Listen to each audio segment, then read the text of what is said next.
taking over, that's a promise, not a threat. Uppercut season off top, you stop breathing. Yeah, I mean, you go get into the top rank shit now, right? Yeah, we're going to go into top rank shit though. So yeah, top. Obviously before the PBC, Friday top rank held, a fairly entertaining doubleheader. Main event obviously was Oscar Valdez versus Liam Wilson, but we also got Seniesa Estrada and Yokasta Valle, for the undisputed.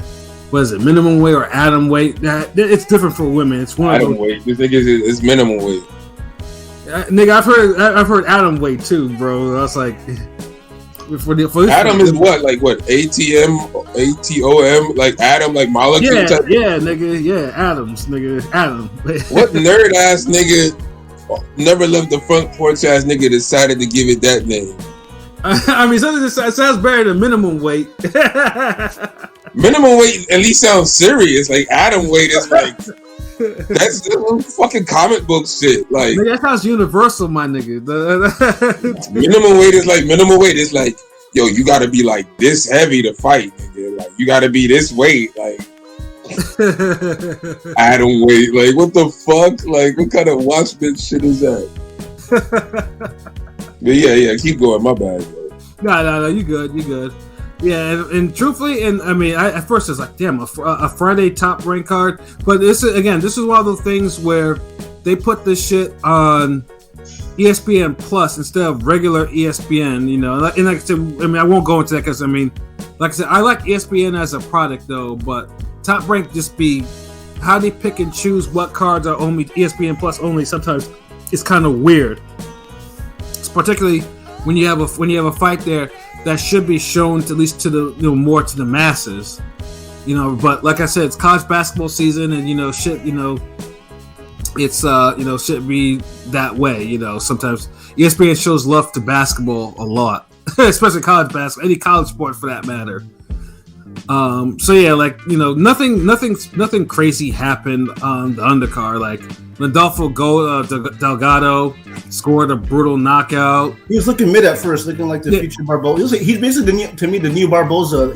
High level, just kind of boring. You know what I mean? I know you get the knockout, but it's like he filled in that Barboza void for them. I felt like. Well, he didn't disappoint me like Raymond Muratalla did because. Oh, Muratalla was mid, yeah.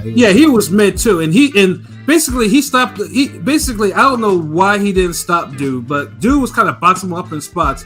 I mean, Barboza pretty much was putting his foot in his ass, but Muratalla, who can actually legitimately punch, couldn't seem to dent him. I was like, what the fuck? It was also his first fight. He weighed, it was like a 140 fight, but yeah, I was, you're talking all this Shakur shit, Robert Garcia, Twitter finger and pause, If you're doing all that Twitter thing, it seemed like there was a lot of people who were talking a lot of junk on social media, and we'll get into one particular former lightweight champion later on, who caught the vapors, for talking too much. But yeah, no, like the undercard was just nothing too crazy happened, and of course we got Richard Torres, scores his brutal first round knockout. Like they probably need to start bumping Dude up, and then of course we have Fernando Vargas' son Emiliano goes to a decision, and he fucking blew my parlay immediately. Like what the fuck? Well, hold on. How did he look though? Because I know Dude is solid, but he looked okay. I mean, his head movements has improved. He got hit a little bit, but he looked, he showed improvement. Yeah, the guy he fought. Dude, was the guy he fought decent? His record wasn't, but he was pretty decent. Yeah, he was decent, but it was one of those times where I was just like, dog. He could. I mean, because I had him winning by. I put up money. My parlay was him winning by knockouts, and I was like, dog, what the fuck? What are you doing? Like he's been getting knockouts too lately, so it's like yeah, he was getting knockouts. I don't know why. He be beating niggas down. That's why I'm asking y'all the questions, because I only saw the co-main and the main, bro. Like, and I haven't been seeing boxing live for anything. Like, I literally be seeing shit. Like, I think Zerto's fight's the closest fight I saw live. Yeah. Like, cause I saw that like right after it. I haven't even watched the highlights of that shit. I ain't gonna lie. I mean, I watched the Zerto fight was actually fucking good, my nigga. He want to tell you. I guess now he's the heaviest. Yeah, he's the first Mexican cruiserweight champion. Yeah. Yeah, good ass. Well, we'll talk about that later. I'm sorry. Yeah, no problem. But yeah, no. wasn't a lot of surprises on there. It was just like, you wish there was a little bit more to the performances on the but it is what it is. But yeah, now the co-main though, obviously with Estrada and Valle, it's like, they didn't like each other. They had the programming, they were talking shit to each other, all of this every day like that. They're like, okay, all right, and it's just like, and first of all, it seemed like it was again the attention that it deserved, and it picked up like the week of the fight, but it's like I still felt like it needed like a little more. I feel like the weigh-in is what made everybody take it serious. Well, always, because Val, she be showing off for things. Yeah. But I don't think you're showing off. Like, no, I'm not showing off. But the zone be showing. You see it right, the asterisks right there on the top. I was watching the top rank. I ain't gonna lie, I was watching it during my lunch. I was watching the top rank thing live. They hit it. They were they weren't showing it. They weren't showing the cheeks. I'm just saying like the zone does. Yeah. Yeah. That's the thing. The zone be on some stupid shit now. Like, y'all literally made Ebony Bridges' career off that shit. Now y'all don't want to show shit. Like, well, no, it's not the zone. It's ESPN Plus. That was ESPN. I'm saying that was the but now the zone started doing that shit too, though. They started having like the little damn what's that shit? The little platform or whatever in front of them. Like, yeah, like get the fuck out of here, man. And all while Eddie's over there trying not hardest his heart to look forward. Yeah. knowing he's seeing them in other ways. You know what I mean? Like, they're like, this nigga hating on us. Like, bro, like, chill. I don't like that shit. Like, she for everybody. Yeah, but the fight though was fucking good though. Like, honestly, it was what, let's just say what Baumgartner and Mayer should have been, with a little bit more energy, like the energy from that, Estrada came out like swinging, like with was it like southpaw like right hooks and shit like that, and Valle was trying to establish a jab, and and then of course there was the clash of heads, and Valle had that really nasty ass cut over her eye, but funny thing, Steve, though, Valle did she adjusted, she started catching like started with those with like straight right hands and stuff like that, and then of course Estrada came back and was countering the fuck out of Valle, like blood was was like streaming down her face and shit like that, but I think after that in the last couple of rounds you could see Estrada kind of like. I think I don't know probably if it looked like to you. Faded. She was fading. Yeah, she faded. Yeah, like yeah. Fucking what's her name? Val impressed me. She the 10th round. She was trying to go for the kills. I was like, damn. The thing was, I feel like Estrada. She's just a better pedigree boxer. Like I said, she's a little washed, but clearly there's levels. You said hold on, wait. You said Estrada's a little washed. No, I mean she's a little. I mean she's not. I don't know. I mean she wasn't as crisp as she used to be. I don't know. I mean she's still a better boxer than Val. She won. I felt like clearly, but yeah, but she hit the wall in them last 2 rounds like hard. Like she started hitting like. Yeah, but I think it's the pressure kind of did it. But the thing is with Estrada, like you could tell like Valle is like physically stronger. Right, but I felt like Estrada had the more snappy, like harder punches. Mm-hmm. It's like she didn't like Valle's punches really ain't start like hurting her until like late in the fight, where Estrada had to be extra little busier throughout the fight. So it's like that shit kind of weighed on her. Mm-hmm. But it was a good ass fight though. Like I feel like Estrada won. Like maybe like 6-4. I can see that. 7-3 at the latest. Yeah, 7-3, 6-4. At the widest. But surprisingly, there was a little controversy. Most people thought that Valle won. There was like there was a lot. That shit was loud as fuck. I honestly thought it was like it felt very drawish to me. Yeah, it was. Real quick, what was Valle's trainer pissed off about Estrada? Did y'all hear what she was all pissed off about Estrada or some shit? I mean, I heard it. I mean, but she sounded like she was pissed off throughout the fight. She was just salty, probably, but she was mad about something. I don't know what it was though. I was wondering what the fuck she was mad.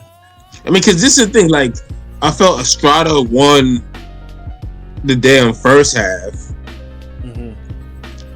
and it's like Valle probably took the second half.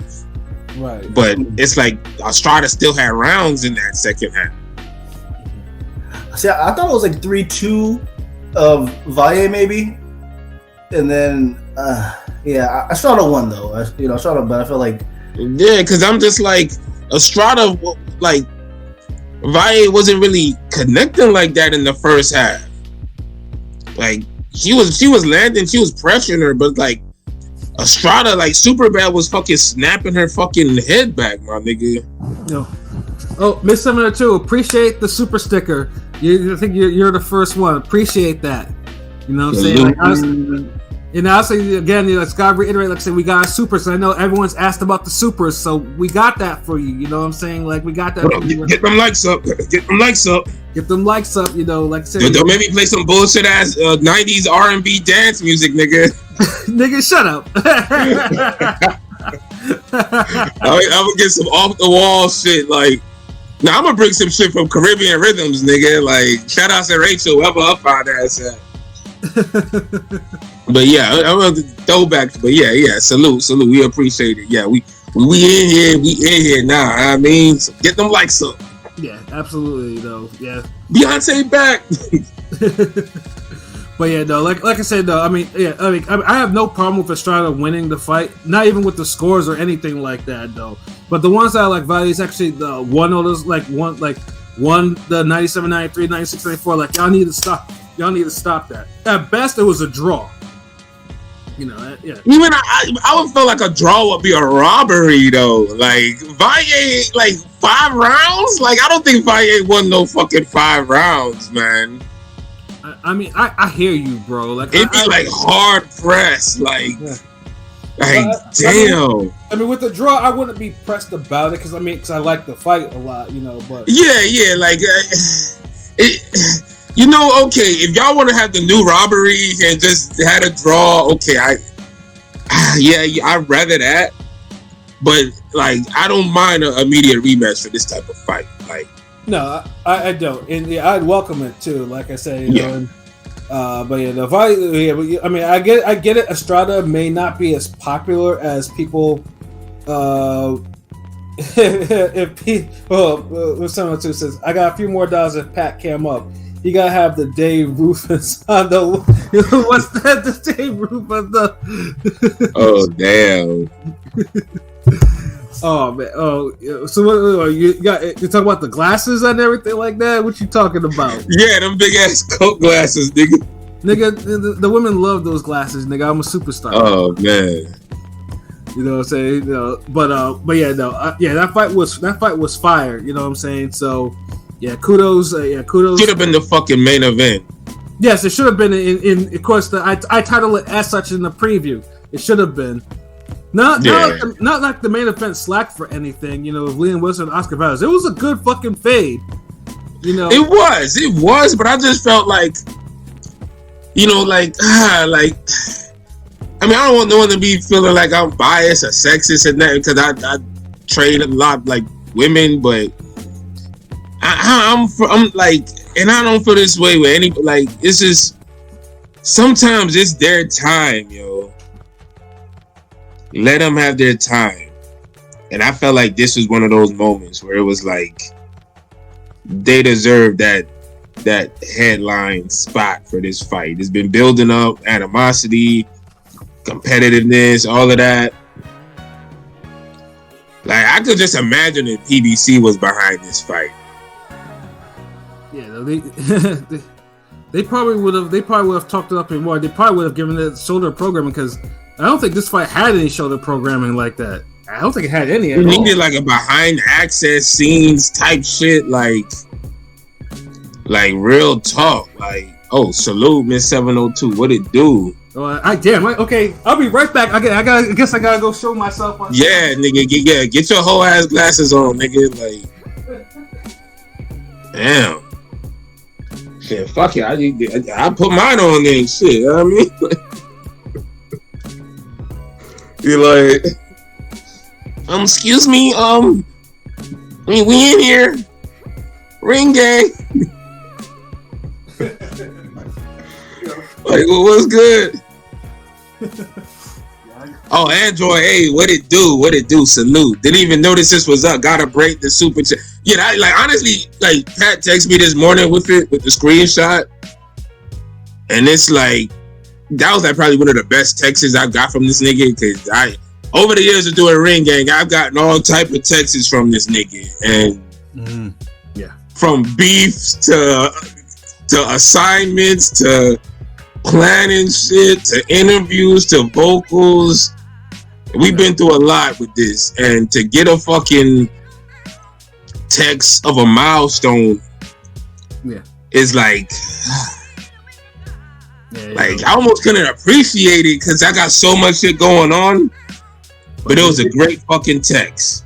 It was like, I admit, because like you know, all of us, we all put in work though, but like, you know, but the current incarnation of ringing started with me and him, just, you know, just a lot of play, and PJ doing a lot of play. It was a triple threat, like started a lot of planning, and it just kept going. The Wilder Fury freestyle, and then Prolific found that somehow on the internet.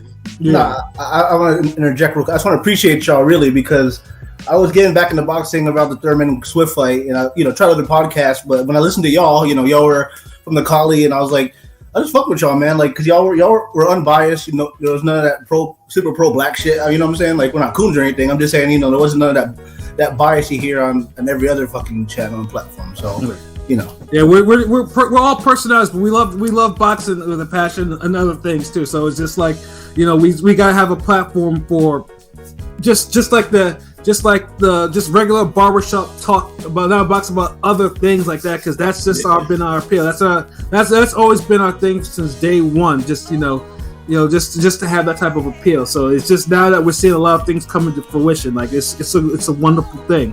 And Miss 72, I'm on camera. I have my glasses on. You see, I got my part over here too and shit like that. I'm in my beater right now. I'm looking just extra fucking diesel because I'm over here. You know, I'm in the gym, brother. You know what I'm saying? I do that. You know what I mean? So I mean, you cool. See, I've been out the gym for like that's why I'm tired. Like my students is like they really trying to put hands on me. Like I'll be putting the clips up, but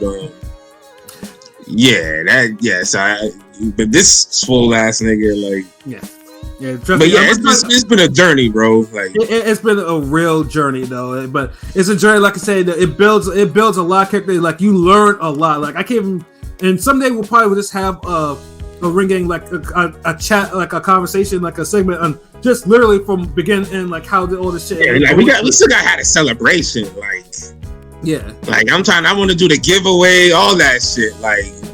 We, you know, we gotta do it big for that. Like, like the ring gang story is a very unique story. Like you know, we'll tell it in a much more wider fashion. Trust. But we digress though, man. Back to like Valdez and Liam Wilson. Like I said, it was a damn good fight though. And one thing about Liam Wilson had a good strategy, was, you know, to make Valdez exert more energy, but you gotta have some fucking defense, Liam Wilson. Like, if you're putting pressure on dude, you can't just keep walking into his offense like that and thinking, you know, because now you're playing a silly game, like, because Valdez can crack. He can crack hard, and he got something to his fight though, bro. Right. Like he literally got gradually sucked into his fight. It was literally like it was almost as obvious as Roy Jones Tarver won. How like Tarver was kind of outboxing Roy and kind of putting hands on him. And then I think around the third or fourth round, Roy Jones said, "Fuck it," and he started goofing off and showboating, and then it fucked up Tarver's head because Tarver's ego couldn't allow Roy to just do that and he'll still beat his ass. So he had to start fucking showboating and all that shit. And then Roy was able to readjust, and he started outboxing Tarver in the middle of the ring and changed the fight around. But with Wilson, it's like he stopped letting Valdez come to him. He started going after Valdez, and he fucked up his own dynamic because he already had the reach. He had enough pop in his shots. He was keeping dude honest. He was low key kind of giving Valdez work the first 3 rounds. Some body shots were. I saw some body shots hit him. You know, like he was making Valdez look bad, and then slowly the distance between them got closer and closer, and then they're like in a firefight, and it's like you can't hook with no hookers, man. It's like the oldest rule in the book, bro. And Valdez, he's teeing off and loaded up on every fucking shot. He's Canelo Mini over there and shit. Like, and like Pat said, this nigga Wilson ain't really got no defense like that. So he's eating them shits, and it's like you can't eat no Valdez shots like that, like consecutively. Nah. Yeah, and that's what got him in trouble. And it was just like, Wilson may have actually he was probably maybe even on the cards. I forgot what the score was, but he kept it close. But you can't allow Valdez to chip away with you because Valdez puts everything into every shot, whether it's a right hand or. And he doesn't stop trying. Yeah, you know, and that's what got him in trouble. And then fucking too, and again, like when he got hurt, he didn't know how to cover up. He didn't know how to hold. He didn't go down to clear his head, which he probably needed to do. And it was just a whole bunch of things that he could have done to at least try to extend the fight. But all he did was he tried to fire back. And when Valdez smells, when Valdez sees that you're about ready to take him out, he's going to take you out of there. Like, yeah, he's not going to fuck around. He's underrated finisher. Yeah. Like, we don't talk about good finishers no more in boxing. Like, Valdez has his faults, the green tea, he's the load ups, the hard ass 115, 113, 116, 112 ass fights. The top rank love, because he's Mexican American, speaks English. But I will say his heart, the heart and passion for boxing, he got it. You know what I mean? He has it. Yeah, there's no question about that. And he is clutch. Like, if you need him to do, like, the power is late. He never stops trying. Yeah. He gives Shuttleworth got the Nas and belly glasses. I see it. It's funny because I just rewatched Belly like last week with my student because she never seen it, and like that's just fresh in my head when you said that, so I just had to laugh. But shout out, but yeah, good fight with Valdez and Wilson. Yeah, like I mean, it sucks for Wilson because I know, like I'll say the dirty cameras are on. Like they show this Wilson's kids crying. Yeah, what if show the little girl crying? God damn it! Every time those dirty cameras, they show the little girl crying on his lap. Like, come on, man. Yeah, it's like, and then Valdez was kind of crying in his corner too. But then I think because I know Valdez was like, if he lost to Wilson, his career would have probably been in jeopardy. Hey, real quick, did y'all hear Kriegel say to Liam Wilson and yeah, you should fight smarter? Did y'all hear that? Yeah, he did say that stupid shit. Like, I cannot fucking stand Kriegel. Like, I don't know who's worse, like Kriegel or the other motherfucker on the zone. Which one? Madden? The one that's always damn sneak. Oh, I can't even call it sneak dissing. The one that's always dissing Mora. He's like, Mannix. Mannix, like I swear he's like Jim Gray Jr. Kriegel, always talking in soliloquies, talking about the drama porn with everybody's problems, and stuff. Yeah. But Jim Gray, he is, but goddamn, wow, fuck, that's a good analogy. Comparison. Though. Yeah, no, he's horrible. Yeah, no, it's shit's terrible. And then Bradley, obviously he's a 2-weight champion, and it's like, yeah, Liam Wilson is never going to be champion. Like, and it just says so. Matter of fact, I was like, oh damn, Bradley, like tell him how you feel, like shit. Like, I like Bradley, he's funny, but I feel like ever since Ward left, he has to overcompensate. They need somebody. I feel like they should bring like a Shaq Foster, some of the guys that are currently fighting, put them on a I ain't gonna lie, fucking Pilot's right. Like, it's like Bradley comes off more as a dick right now. Like, ever since Ward left, it's like he's trying to fill that that fuck nigga Ward both be having. sides. He tried to play both sides a little, the good. And he kind of go too hard with that shit, like, because Ward be disrespectful, but like, Bradley has his moments where he's like, where it's like, some like, damn, champ, like, really, like. Oh, salute Beth. I don't know if I said that earlier. My bad, bro. I think you did, bro. But salute Beth. I did. Like, I'm fucking gone, son. Like, but yeah, my bad if I did or didn't. But yeah, Bradley definitely has his moments. Shit, like saying somebody's never going to be a champion. Did y'all see who's fucking champions nowadays? Like, nigga, right? I mean, y'all just ain't had Rolly as a champion, like.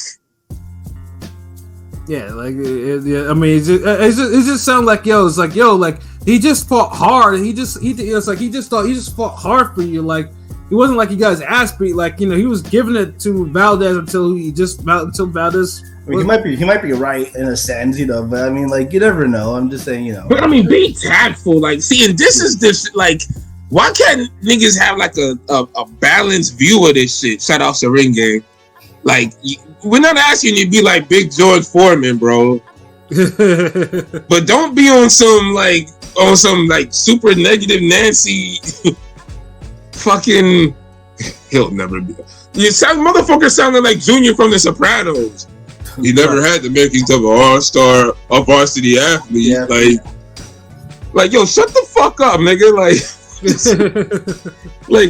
like sometimes I forget this is Shane Bradley that was really calling the fight honestly with Blue Nose and Valdez in the rematch. Right. And Ward was the guy who was shitting on the dude's efforts, not seeing the jabs, is just, landing on Valdez and the movement is fucking with him. No, you just, he's flurrying and this bullshit and then, it ain't really doing that. It's just a game plan. But damn, like, nigga, like, damn, like, I don't know. That shit could be rubbing me the wrong way. I'm sorry. Like, I know I respect these niggas, because they world champions with all that. But it's like, niggas ain't perfect. That's all I'm saying. Like, right.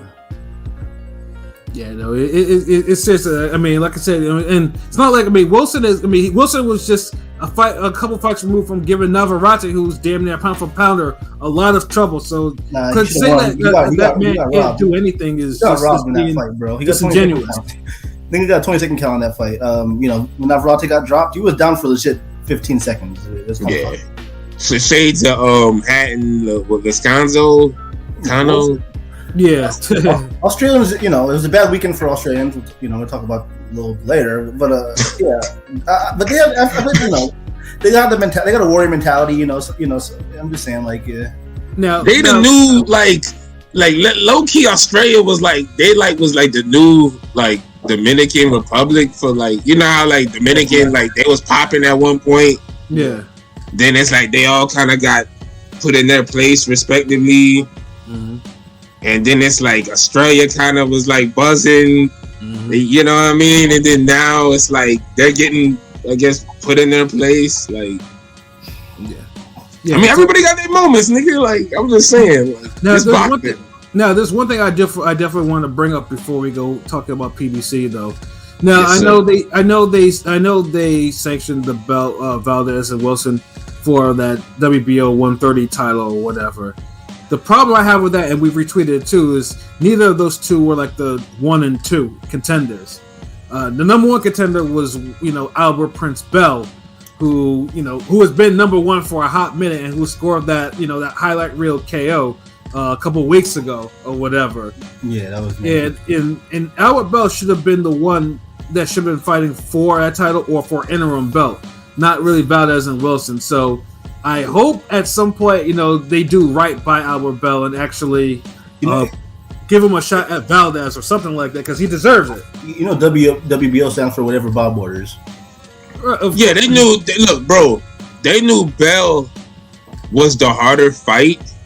Remember, Bell, and let's be honest, Wilson was a hard enough fight as it was. Exactly. I mean, let's just be honest. It's kind of funny. It was like, yo, what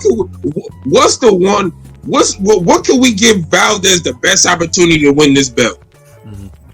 I mean, Albert Barrel was with Top Rank, and he was, stinking it up, and they cut him, and it's funny, he got a bunch of KOs now. We posted that one he got. Yeah. But I feel like, how 130 is like the division of these niggas who had rough starts, whether it be a Lamont Roach or, Shaq Foster, Tevin Farmer. I think Bell will get his raising in the sun. He'll get his moment eventually, like the niggas did, but, you gotta, because that's right. Top Rank did cut Albert Bell, didn't he? I remember. Yeah, he was on there. He was on those. He was on those cards for a minute.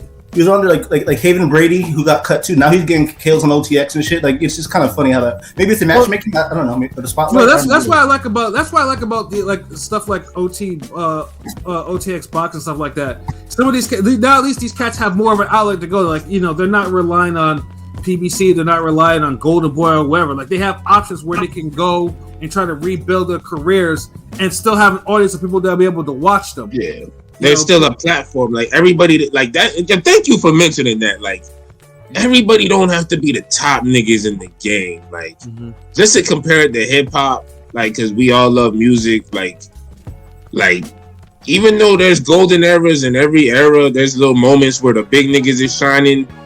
You still had certain labels that were just the mid-level labels, the decent ones, that you still had quality projects coming from dope artists.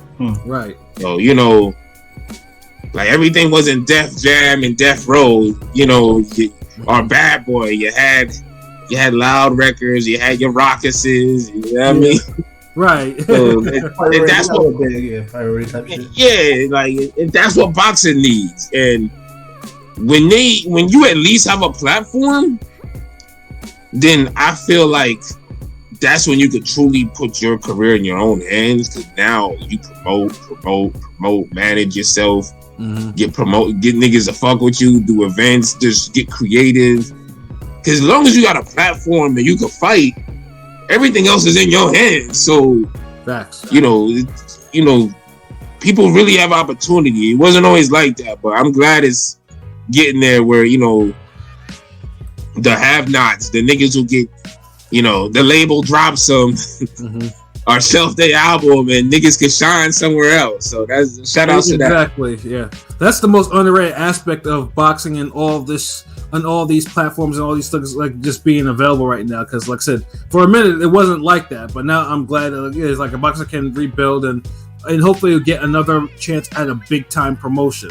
But I had to mention that, dude, because, like I said, it was fucked up that, Albert Bell and I think Archie Sharp those are the 1 and 2, and they were just kind of like, you guys aren't signed to us, so why the fuck do we care? Like, so, yeah, no, but yeah, overall, it was a good Top Rank card for a Friday night or whatever. Like, I was entertained, like, so, and obviously, that's, but it's just one of the things. So, like, if you want to, it was late as fuck. ESPN, huh? No, it was late as fuck. Yeah, it was late. Yeah. Oh, damn, niggas thought this was some mayor's closet fight or some shit. Like it's undisputed, my nigga. And Oscar Valdez is fighting. Like, that's guaranteed action, bro. Like, if y'all put that shit on the app at 11 o'clock. Yeah. Y'all, it's like, that's the crazy part, yo. I'll just say this before, and Pat could interject with a dope segue. It's crazy how Top Rank has to have one of their best cards, and it still really couldn't compete with just a regular above average PBC card. That's the crazy part. With so many damn replacements, on top of replacements and shit too. So that's kind of crazy. Like, I'm just saying.